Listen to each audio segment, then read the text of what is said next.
Imagine this scenario.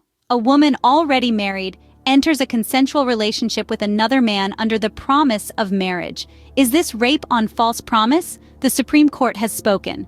It's a complex issue, one that the Supreme Court has recently provided clarity on. Here's the ruling in layman's terms. If a married woman engages in a consensual relationship with another man, believing in a promise of marriage, she cannot, under the law, claim rape on false promise. Unless, that is, she has first obtained a divorce from her current spouse. Key to understanding this ruling are three terms: consensual, married, and promise of marriage.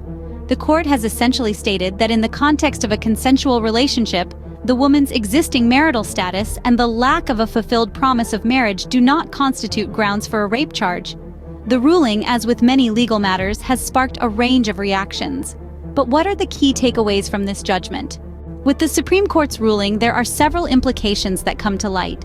The verdict has clarified the definition of consensual, emphasizing that a relationship based on false promises does not negate the aspect of consent, particularly if the woman involved is married and has not yet divorced.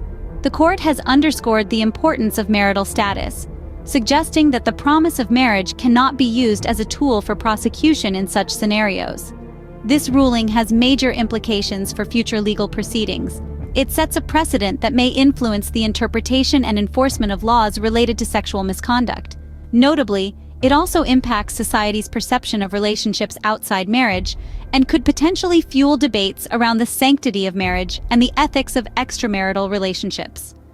The Supreme Court's decision, while legally sound, raises many questions about the nature of relationships, consent, and marriage. The law has spoken, but the conversation continues.